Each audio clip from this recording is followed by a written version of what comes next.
सलाम आदाब। उम्मीद है आप सभी दोस्त बिल्कुल ठीक होंगे। आज के वीडियो में हम एक ऐसी तारीख यानी एक हिस्टोरिक स्टोरी के बारे में बात करेंगे जो शायद इससे पहले आप में से ज़्यादातर लोगों ने ना सुनी हो।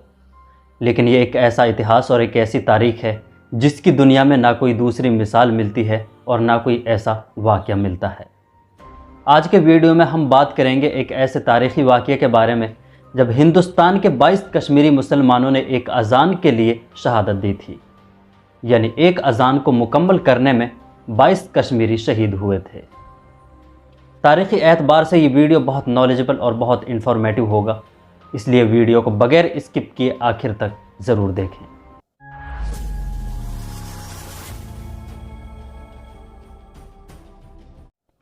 इस कहानी की शुरुआत करते हैं सन 1586 ईस्वी से, जब कश्मीर पर मुग़ल हुकूमत ने कब्ज़ा किया था।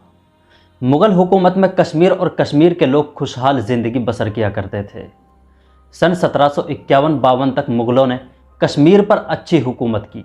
जब मुग़ल हुकूमत का कश्मीर में दौर था तो उस वक्त अफ़गानिस्तान से अहमद शाह अब्दाली आए और कश्मीर से मुग़ल हुकूमत का ख़ात्मा कर दिया। अहमद शाह अब्दाली ने अपनी हुकूमत का कश्मीर में ऐलान कर दिया। सन 1819 ईस्वी तक कश्मीर में अफ़गानों की हुकूमत रही।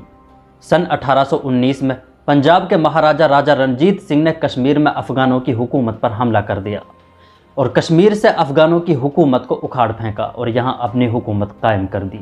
राजा रणजीत सिंह की फ़ौज में एक बहादुर जवान गुलाब सिंह नौकरी किया करता था। इसकी बहादुरी और इसकी जंग की सलाहियतों से राजा रणजीत सिंह बहुत ज़्यादा मुतासिर था। राजा रणजीत सिंह की फ़ौज में अपनी बहादुरी और अपनी सलाहियत के बलबूते पर इसने अपना आला मकाम हासिल कर लिया और इसकी इन खूबियों से मुतासिर होकर सन 1822 ईस्वी में राजा रणजीत सिंह ने गुलाब सिंह को कश्मीर की बागडोर सौंप दी और गुलाब सिंह को कश्मीर का राजा बना दिया। ये राजा गुलाब सिंह हिंदू डोगरा बिरादरी से ताल्लुक़ रखता था। राजा गुलाब सिंह ने पूंछ और राजौरी के अलावा कई और इलाकों को कश्मीर रियासत का हिस्सा बना दिया और कश्मीर में डोगरा हुकूमत की मजबूत बुनियाद रखी। सन 1839 ईस्वी में सिख रियासत के राजा रणजीत सिंह का इंतकाल हो गया। इसके बाद राजा गुलाब सिंह का मकाम और उभर गया। लेकिन सन 1845 ईस्वी में ब्रिटिश हुकूमत ने पंजाब रियासत के साथ जंग छेड़ दी। ब्रिटिश हुकूमत को पंजाब और कश्मीर पर भी कब्जा करना था, इसलिए उन्होंने इस जंग की एक मनगढ़ंत वजह बताई। सन 1845 ईस्वी में पंजाब और रियासत कश्मीर दोनों ब्रिटिश हुकूमत के कब्ज़े में चले गए। लेकिन सन 1846 ईस्वी में ब्रिटिश हुकूमत ने कश्मीर रियासत को 75 लाख रुपयों के बदले कश्मीर को राजा गुलाब सिंह को सौंप दिया। अब दोबारा कश्मीर में डोगरा हुकूमत कायम हो गई। इसे मुआहिदा अमृतसर या ट्रीटी ऑफ अमृतसर कहा जाता है।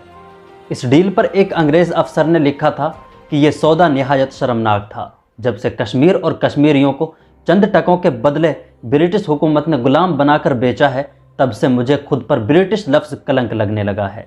यह मुआहिदा कश्मीरियों की ज़िंदगी का घटिया सौदा था। हिंदुस्तान की ब्रिटिश हुकूमत में नौकरी करने वाले एक अंग्रेज़ अफसर रॉबर्ट थ्रॉप ने इस डील पर लिखा था कि इससे बड़ी नाइंसाफ़ी हमने कभी नहीं देखी। बरतानिया में इसे लेकर उस वक्त खूब चर्चा रही कि हमारी ब्रिटिश हुकूमत ने कश्मीर और कश्मीरियों को बेच डाला है। डोगरा हुकूमत की कश्मीर पर 100 सालों से ज़्यादा तक हुकूमत रही और इस हुकूमत ने कश्मीरियों पर और ख़ास तौर पर मुसलमानों पर जुल्म और सितम के बुरे पहाड़ तोड़े। ब्रिटिश हुकूमत ने गुलाब सिंह को जिन 75 लाख रुपयों में कश्मीर बेचा था, उन्हें वसूल करने के लिए लोगों पर भारी टैक्स लाद दिया गया। कश्मीरी लोग अपने खेतों में सिर्फ काम किया करते थे। उसमें जो गल्ला होता था उसमें से सिर्फ कुछ हिस्सा उनका होता था, बाकी सारा हिस्सा राजा का हुआ करता था। 75 लाख रुपयों के बदले राजा खुद कश्मीर की ज़मीन का मालिक बन बैठा। अपनी ज़मीन पर काम करने वाले ये किसान अब मालिक नहीं, सिर्फ किराएदार थे। अगर कोई किसान राजा का पूरा हक नहीं देता तो उसे ज़मीन से बिल्कुल खारिज कर दिया जाता था। इतिहासकार लिखते हैं कि ये जुल्म खास तौर पर मुसलमानों के साथ बढ़े हुए थे। इस जुल्म और इस नाइंसाफ़ी के खिलाफ कश्मीर के लोगों ने आवाज़ उठाना शुरू कर दी। इनमें से कुछ हिम्मत वाले लोग अपनी आवाज़ को और मजलूम कश्मीरियों की आवाज़ को राजा की हुकूमत और उसकी पॉलिसियों के खिलाफ बुलंद करने लगे। मुसलमानों के साथ बढ़ते जा रहे दिन ब दिन जुल्म के खिलाफ कश्मीरी मुसलमान अपनी आवाज़ को और ज़्यादा बुलंद करने लगे। 29 अप्रैल 1931 को कश्मीर के मुसलमान नमाज पढ़ने के लिए जमा हुए थे। डोगरा हुकूमत के एक पुलिस ऑफिसर ने इन्हें नमाज पढ़ने से रोका।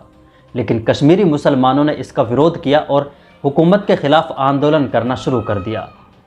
हुकूमत के खिलाफ आवाज़ उठाने के जुर्म में कश्मीर के एक अब्दुल कदीर नामी शख्स पर मुकदमे दर्ज कर दिए गए। उसे जेल में भेज दिया गया। अब्दुल कदीर पर लोगों को हुकूमत के खिलाफ भड़काने और हुकूमत के खिलाफ बगावत करने के इल्ज़ाम में मुकदमा चलाया गया। 13 जुलाई 1931 ईस्वी को अब्दुल कदीर की सुनवाई होनी थी और इस दिन अब्दुल कदीर मामले में फैसला होना था। अब्दुल कदीर के साथ खड़े होने वाले लोगों की कश्मीर की सेंट्रल जेल के बाहर भीड़ लगी हुई थी। अब्दुल कदीर के फैसले का दिन था और लोग फैसले का इंतज़ार कर रहे थे। इंतज़ार करते करते ज़ोहर का वक्त करीब आ गया। ज़ोहर का वक्त जब करीब आया तो इनमें से एक शख्स ने खड़े होकर ज़ोहर की नमाज अदा करने के लिए आज़ान पढ़ी। डोगरा हुकूमत के एक पुलिस ऑफिसर ने अजान पढ़ने से इन्हें मना कर दिया, लेकिन वो अजान पढ़ता ही रहा। पुलिस ऑफिसर ने इसके जुर्म में अजान पढ़ने वाले को गोली मार दी और वो शहीद होकर ज़मीन पर गिर पड़ा। इसके बाद एक दूसरा शख्स अजान को मुकम्मल करने के लिए खड़ा हुआ, लेकिन उसे भी गोली मार दी गई। उसे गिरने के बाद एक तीसरा शख्स खड़ा हुआ। इसी तरह एक एक करके 22 कश्मीरी मुसलमानों ने अपनी जान का नजराना पेश करके अजान को मुकम्मल किया। यह आलम इस्लाम की तारीख की वो अजान है जिसके लिए सबसे ज़्यादा लोगों ने शहादत दी। ये थी उन 22 कश्मीरी मुसलमानों की शहादत की कहानी। कश्मीरी मुसलमानों की इस तारीखी शहादत और वीडियो कैसा लगा कमेंट बॉक्स में ज़रूर बताएं। और अगर वीडियो पसंद आया हो तो लाइक ज़रूर कर दें, और अगर चैनल को सब्सक्राइब नहीं किया है तो चैनल को सब्सक्राइब ज़रूर कर दें। मिलते हैं अगले वीडियो में, तब तक के लिए आप अपना ख्याल रखें। अल्लाह हाफ़िज़।